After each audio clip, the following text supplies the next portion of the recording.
내가 생각을 했죠. 그럼 세무 공무원이 생각 못 할까요? 근데 얘가 5억짜리 10억짜리 아파트를 턱턱 사요. 이상하죠? 세금은 다 이렇게 찢어버리면은 제일 좋습니다. 이거 실제 걸린 케이스예요. 그냥 주면 걸린대. 유튜브에서도 보니까 1,000만 원 이상 보내면은 계좌 신고되고 하니까 걸린대. 그러니까 머리 쓴다고 하는 게 뭐냐면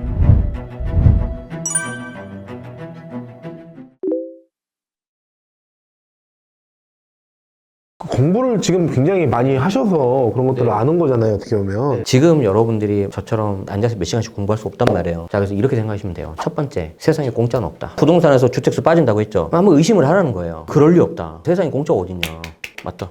진짜. 공짜 없다. 두 번째, 사람 머리 똑같다. 자, 무슨 말이냐면 자녀한테 돈을 이렇게 좀 몰래 주고 싶은데 대부분 부모님들이 그렇잖아요. 이거 실제 걸린 케이스예요. 그냥 주면 걸린대. 유튜브에서도 보니까 1,000만 원 이상 보내면은 계좌 신고되고 하니까 걸린대. 그러니까 머리 쓴다고 하는 게 뭐냐면 친척한테 보내요. 친척 A한테 보내고 그 친척 A가 이제 자녀한테 주는 거예요. 소위 말해서 원쿠션 때리고 이제 들어가는 거예요. 자, 두 번째 제가 뭐라 그랬죠? 사람 머리 다 똑같아요. 내가 생각을 했죠. 그럼 세무 공무원이 생각 못 할까요? 할 수 있어요. 그분들은 훨씬 더 잘 알아요. 계좌를 함부로 막 볼 수는 없고, 제가 알기로는 어떤 걸 보냐면은 나이가 어려. 소득도 별로 없어. 사회초년생이야. 예를 들어서 20대 대학생이라 그래도 돈을 안 벌어봤으면 신고한 게 없으니까 돈이 없잖아요. 근데 얘가 5억짜리 10억짜리 아파트를 턱턱 사요. 이상하죠? 항상 재산 취득할 때 부동산하고 주식 같은 거, 그리고 소비 지출할 때, 해외여행, 현금 영수증 카드 쓸 때 이때 걸려요. 대한민국 20대 대학생이 보면 이 정도의 부동산을 안 갖고 있던데 너 어떻게 10억짜리를 갖고 있냐? 소명하라고 연락이 와요. 2명, 3명한테 돌리면 어떻겠습니까? 그러니까 이런 거예요. 결론은 뭐 똑같은 거예요. 세 번째는 뭐냐면 부동산은 계약서 쓰면 거의 99% 끝납니다. 내가 매도자다. 매도자인데 지금 하락장이다. 내가 매수자를 찾아가지고 겨우 매도 계약서를 썼어요. 공동명의를 해야 되는데 잘못한 거예요. 매수자분한테 계약서 다시 씁시다. 근데 갑자기 가격이 한 2, 3천 떨어졌어요. 매수자 기분 좋을까 안 좋을까? 안 좋죠. 자기 사자마자 떨어졌는데 그러면은 계약서를 다시 못 써요. 매수자가 합의 안 하면 안 써요. 좀 더 심한 경우에는 어떻게 하냐면은 돈 달라 그래요. 써줄 테니까 도장값 주라고. 센스 있는 부동산 분은 어떻게 하냐면은 잔금 치른 날 있죠. 정신없이 그때 막 해버려요. 계약서 쓰기 전에 꼭 체크하세요. 계약서를 쓰고 나면 90%는 이제 거의 바꾸기 힘들다. 왜냐면 상대방이 협조를 해야 되니까. 만약에 잔금까지 끝났다. 거의 바꿀 수 있는 게 없어요. 우리 세법에서는 계약서가 아니라 잔금 치른 날. 정확하게 이제 등기 접수한 날 중에서 빠른 날인데 보통 잔금하면서 등기 접수를 하니까 이거 조심하셔야 되고, 네 번째는 뭐냐면 절세는 무조건 분산시키면 돼요. 그러니까 명의를 분산한다. 단독 명의 하는 것보다 부부 공동 명의가 유리하고요. 기간을 분산한다. 증여 재산공제가 보통 10년이거든요. 아이 태어나자마자 얼마씩 주지 않습니까? 10년을 꽉 채워야지 공제를 또 받을 수 있으니까. 우리 애가 아직 10살 안 됐으니까 되는 거 아니냐? 이거 아니에요. 대한민국은 일일이 다 이렇게 못 챙깁니다. 법에 정해져 있는 걸로 그냥 똑같이 카운트하는 거지. 시간을 분리하시고 명의를 분리하시고, 예를 들어서 내가 사업을 한다. 개인 사업자로 했다가 법인 사업자로 또 명의를 분산시키는 겁니다. 명의도 분산하면서 개인 소득세가 아니라 완전히 다른 이제 법인세 과세 체계로 가는 거죠. 그런 식으로 활용해 볼 수가 있다. 바로 그냥 빨리빨리 하는 게 낫네. 증여하는 시점에서부터 역산해가지고 10년을 따집니다. 우리 아이를 9살 때 증여해줬다. 역산했으니까 없다면서 오케이죠? 근데 12살에 했다. 또 증여를. 그럼 역산해가지고 보니까 9살 때 증여한 거예요. 그럼 그거는 합산시켜버려요. 그래서 세금이 나와요.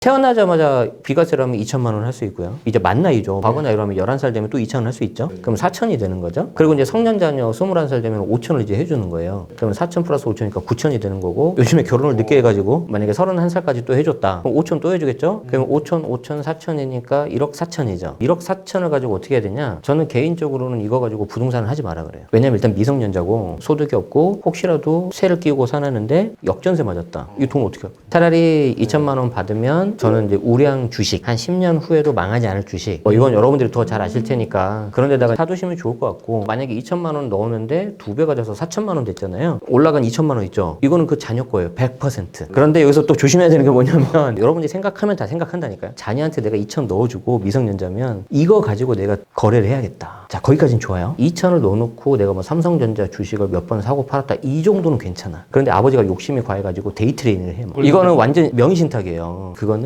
문제가 될 수 있습니다. 내가 해봤는데 이 방법 괜찮을 것 같아. 안 된다고 보시면 돼요. 안타깝습니다. 3번도 있다고 아까 얘기하셨는데. 3번이 이제 분산을 시켜라. 명의를 분산시키거나 기간을 분산시키거나. 세금은 다 이렇게 찢어버리면은 제일 좋습니다. 극단으로 가면 어떻게 되느냐? 아파트 하나 사는데 4명, 5명에서 공동 명의 하는 거예요. 10억짜리를 5명이 달라붙어서 사요. 그럼 이론상 20%지 않습니까? 각자 2억씩 다 내야 돼요. 근데 지분대로 안 내고 야, 아빠가 다 할게, 쏠게 그러잖아요. 2억 증여한 거예요. 앞으로 정부가 부동산 정책을 이렇게 했으면 좋겠다라는 바람이 있으실까요? 제 개인적인 소시민으로서 대통령님께 한 말씀 해주십시오. 너무 부담되는데요. 소시민 플러스 주택임대사업자 합리적인 정책이 좀 나오면 좋겠고요. 다주택자를 바라보는 시각이 좀 달라졌으면 좋겠다. 임차로 전세나 월세를 사시는 분들 같은 경우에 이런 전세나 월세를 공급해주는 사람의 80%가 다주택자거든요. 민간이에요. 거기에 대한 역할이 분명히 있긴 있다. 물론 전세 사기나 이런 거는 당연히 근절해야 되겠지만 맞아요. 그런 부분도 좀 합리적으로 보셨으면 좋겠고 정책에 무엇보다도 좀 일관성이 있으면 좋겠습니다. 주택임대사업자 같은 경우는 저도 해봐서 잘 알지만 중간에 이렇게 좀 혜택을 준다고 했는데 말이 바뀌어지면서 많이 좀 힘든 케이스도 있고요. 사실 이거 말하면 제가 한 시간으로 부족해요. 정책이라는 게 시대를 100% 반영을 못해요. 법이라는 게 개정도 돼야 되고 통과도 돼야 되고 여당이든 야당이든 서로 생각하는 게 다르니까 그건 이해를 하지만 시대가 많이 바뀌었습니다. 부동산 막 상승했을 때랑 지금 완전 다르거든요. 그 당시에 규제를 했던 현재 야당도 좀 여당이 어느 정도 협조를 해서 어느 정도는 맞춰주는 것도 필요하지 않겠냐 좀 그렇게 생각이 듭니다. 다들 잘 버티시고 힘내시면 좋겠습니다. 네. 일반인들은 계속 세금에 대한 걱정을 끊임없이 해요. 절세에 대해서 되게 다양한 시선으로 얘기해 주셨는데 젊은 사람들이 할 수 있는 그런 절세 방법도 있을까요?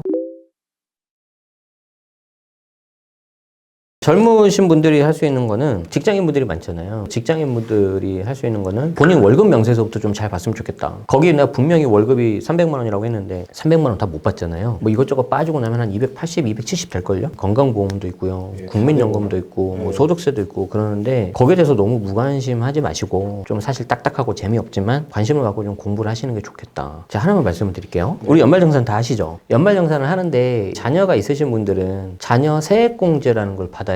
첫 아이 한 명이면 15만 원, 15만 원 돌려받고 말겠네 이렇게 하지 마시고 세액공제 처음 들어본 말 아니에요? 공제는 뭘 빼준다는 건데 그럼 세액이 뭐냐는 거죠. 세액은 세금이란 뜻이에요. 세액공제는 세금 자체를 15만 원 빼준다는 거죠. 자녀 세액공제가 과거에는 자녀 소득공제였어요. 우리 입장에서는 그놈이 그놈 아니야? 라고 생각이 들 수 있는데 소득공제랑 세액공제 다르거든요. 소득공제는 뭐냐면은 내가 세금을 매기는 어떤 어려운 말로 과표라고 하는데 과세표준 전 단계에서 빼주는 거예요. 예를 들어서 100만 원 해볼게요. 대표님이 내가 월급을 받고 있는데 내가 세율이 30%예요. 부장님이. 그리고 여기는 신입사원은 10%밖에 안 돼요. 그러면 소득공제에서 100만 원이 빠지면 나는 어차피 세율 10% 구간이 줄어드니까 100만 원 차감되는 100만 원에 10% 하면 10만 원이죠. 그럼 나는 10만 원 적어지는 것보다 아까 15만 원이었죠. 세액공제가. 15만 원이 유리하죠. 그러니까 나는 5만 원 벌었죠. 근데 부장님은 세율 구간이 30%예요. 그럼 100만 원에서 30%니까 30만 원이잖아요. 원래는 30만 원 혜택을 볼 수 있어야 되는데 15만 원으로 일괄 없애버린 거예요. 근데 관심이 아무도 없죠. 세금은 여러분의 소중한 재산권을 이렇게 침해할 수 있는 합법적인 방법이에요. 공권력이에요. 굉장히 무서운 거예요. 내 재산 누가 지켜야 됩니까? 보험 설계사한테 맡길 거예요? 자산관리사한테 맡길 거예요? 투자자한테 맡길 거예요? 내가 지킨다? 세상을 보는 시각이 달라졌으면 좋겠다. 그렇게 해서 생각을 갖다 보면 어느 순간 법이 유리한 방향으로 좀 바뀐다. 좀 어렵고 딱딱하지만 찾아보시면은 내 돈이 어디서 나가는지를 알 수도 있고 그걸 잘 모으면 목돈 만들 수가 있어요. 그게 어느 정도 모이면 시드머니라고 하죠. 자산 어디에 투자할 거냐, 주식에 할 거냐, 코인에 할 거냐, 부동산에 할 거냐 여러분들이 한번 결정을 해보셔야죠. 책이 또 많이 써놓으셨잖아요. 그래도 공부할 땐 한 번쯤 이 책을 보는 건 어떨까? 책이 되게 쉬워요. 보기 편하실 거고 어지간하면 내용을 담아놨기 때문에 나중에 찾아보실 때 좀 수월하실 것 같다. 편법도 좀 알려주신. 항상 합법적인 방법 내에서. 그래도 이거 알면은 진짜 몇 천만 원 아끼는 건 일도 아니잖아요. 실제 사례 중에서 제일 안타까운 게 7억 날리신 분이 있어요. 10억 중에서. 사기 전에 한번 팔기 전에 한번 하라 그랬었잖아요. 네네. 팔기 전에 주택수가 빠진다고 또 잘못 아신 거예요. 70대 노부 부셨단 말이에요. 이런 분들한테는 좀 국가에서 최소한의 가이드는 있어야 되지 않나. 공부가 진짜 필요할 것 같습니다. 물론이죠. 출연해 주셔서 감사합니다. 불러주셔서 감사합니다.